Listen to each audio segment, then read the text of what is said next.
Most guests see us on stage for a couple of hours. What they don't see is everything in between. So I thought I'd bring you along for the next 24 hours so that you can see what at least this day looks like for a cruise ship musician.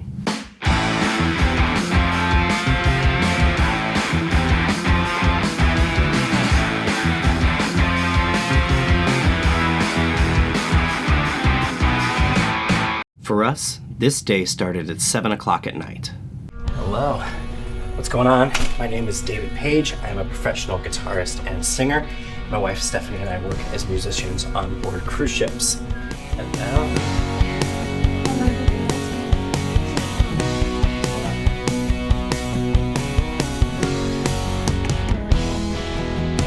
Today and tomorrow we are performing in the lobby. I'm gonna go grab our stuff from backstage at the Encounter Hotel.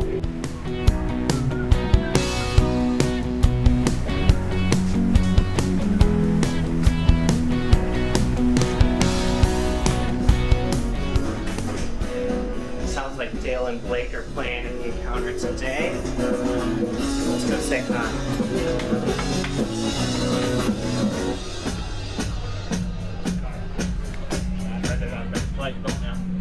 Hey, boys. Hey, let's go.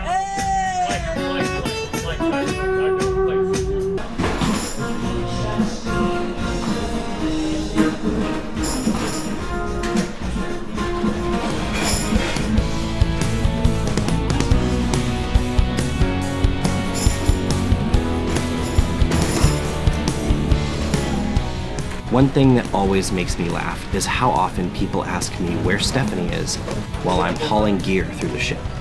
And look, I know they mean well, but my thought has always been pretty simple. If my wife is performing in heels and a dress, why would I make her drag speakers, microphone stands, and guitars all over the ship? And I'm definitely not gonna make her crawl around on the floor and run cables. So every night, I grab the gear, meet Stephanie at the venue, and then we set up for the show. Tonight was a fun one. 3 completely different shows. One of the things I love about being a musician on board is the variety. Each set has a different energy, different songs, different crowds, different moments, and honestly, that's what keeps it fun.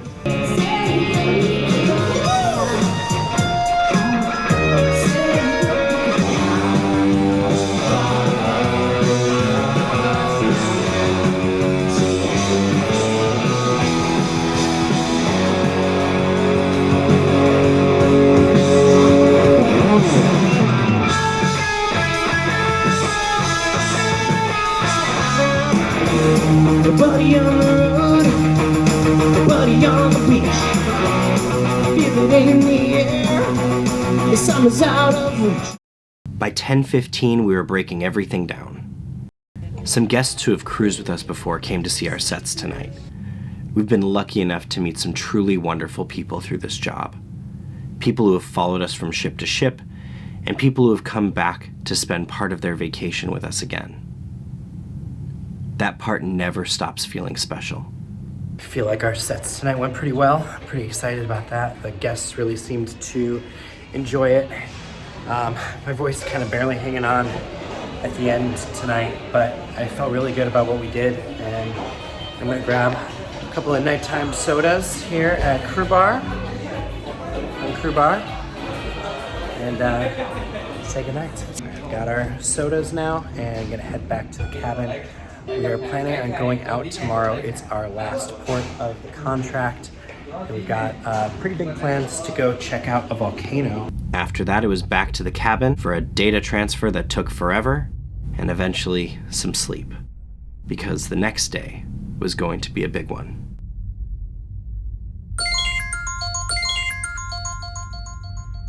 The alarm went off at 7:30, and in a room with no windows and no natural sunlight, it never feels like enough sleep. But Stephanie and I got up and made our way to the crew mess for breakfast.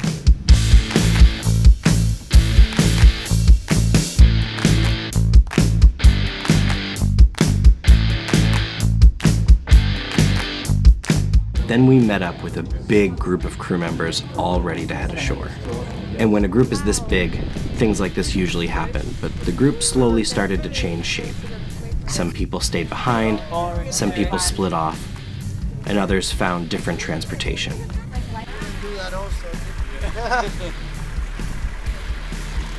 But eventually, 18 of us piled into a utility vehicle and headed toward a volcano, which is a sentence I never expected to say when I started playing guitar 26 years ago.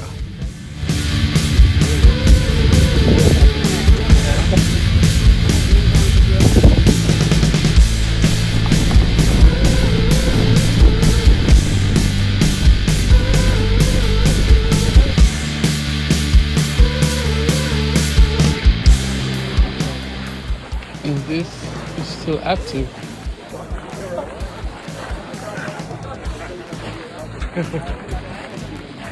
It smells like mac and cheese is boiling. What? Mac and cheese. No, it doesn't.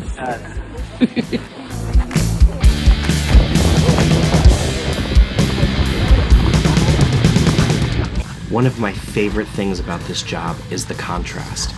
Last night, we finished work around midnight. Tonight, we'll be back on stage again. But right now, we're hiking a volcano in Papua New Guinea with people from 10 different departments and more than a dozen different countries. The beach was made of black volcanic sand that glittered in the sunlight. And the hike itself was no joke. I live in Maxit Island. That's my village over there. Our population is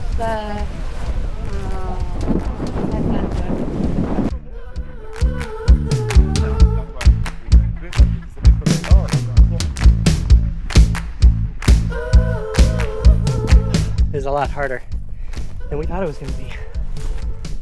The volcanic rock would crumble under your feet, and the entire climb was in direct sunlight. Everybody found their own pace. Some people charged ahead, some took their time, and Stephanie and I landed somewhere in the middle. But what I loved most was how everyone looked out for each other, encouraging people, waiting at checkpoints, helping each other along. And eventually, all of us made it to the top.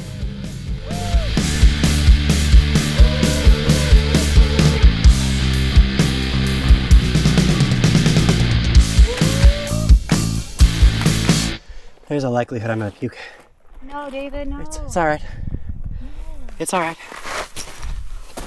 I just puked and peed, and now I feel way better. This view, holy shit. Wow. Oh.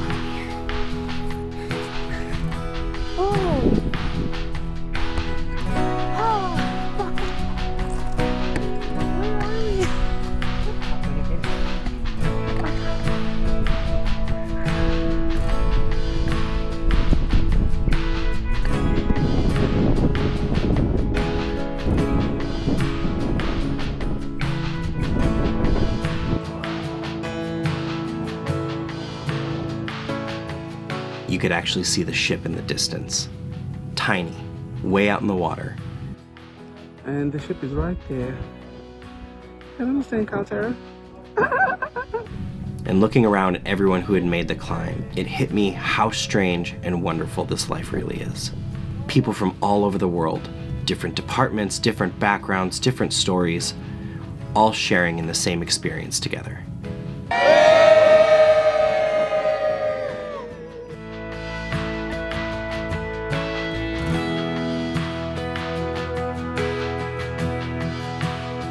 The trip down was a little bit faster, but it was still pretty difficult. Vending machine. You got it, Russell. Woo! Just slide on your butt. Down we go. Las Palmas. That was the shot I was thinking of by doing this. 2 years ago. Slide on your butt. But we had wine. Sparkling water.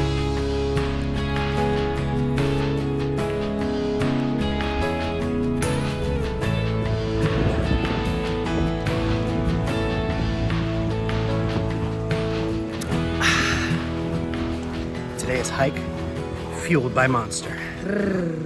I grabbed a souvenir for Ben from one of the local vendors, a necklace with a rock from the volcano we just climbed.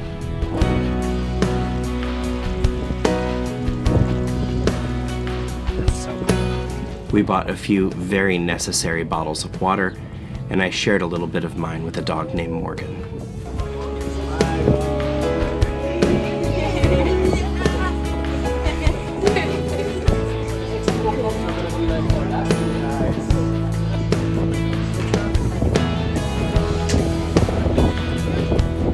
Eventually, our group broke into even smaller groups and made our way back. Stephanie, Lucas, Joneves, Farai, and I ended up riding in the back of a police pickup truck.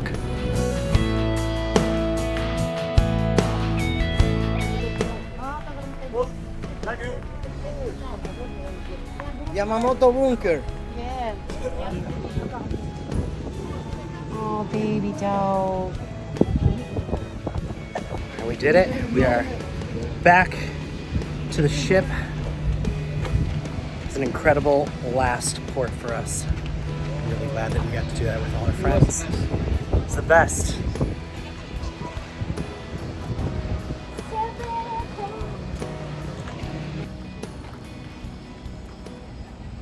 My God, look at all the ash in my shoes.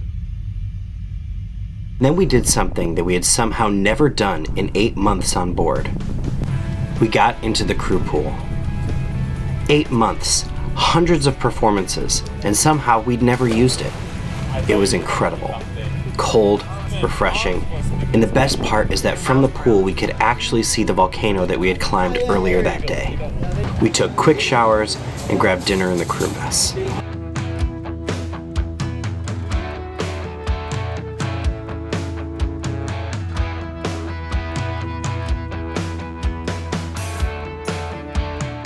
Then we headed back to the cabin, got our performance clothes, hair, and makeup ready, grabbed our gear, and then it was showtime.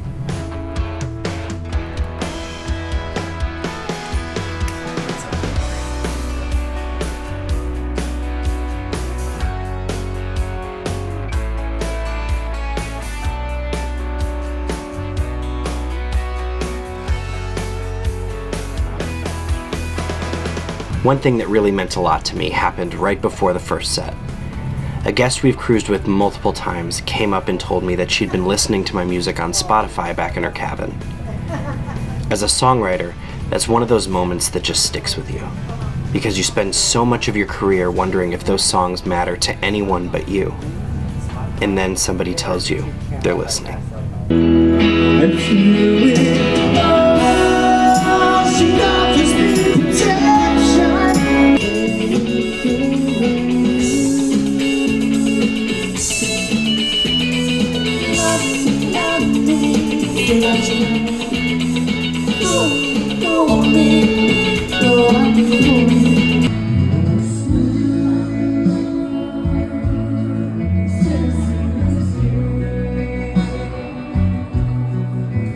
Our schedule was kind of funny today.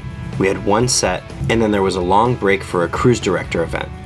So we moved our stuff to the side and made room for DJ Maru. During our break, we stopped by the piano bar to watch a collaboration set between our string trio and contemporary pianist. It was a Beatles set, completely reimagined. One of the coolest things about working with so many talented people is that sometimes we get to be in the audience. Then it was back to work.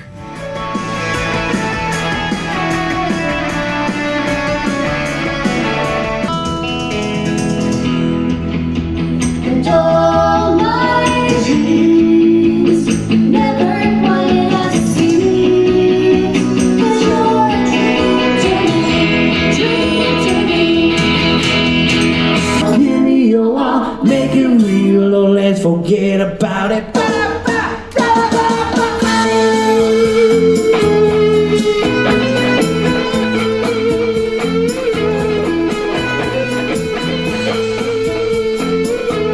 24 hours, 6 performances, a volcano, a police pickup truck, a crew pool we'd somehow never used, homeless dogs, and a whole lot of reminders about why we keep coming back to this life. It's exhausting sometimes, it's chaotic sometimes, but it's also pretty incredible. And tomorrow will look completely different. Thank you so much for watching this video. I'll see you in the next one.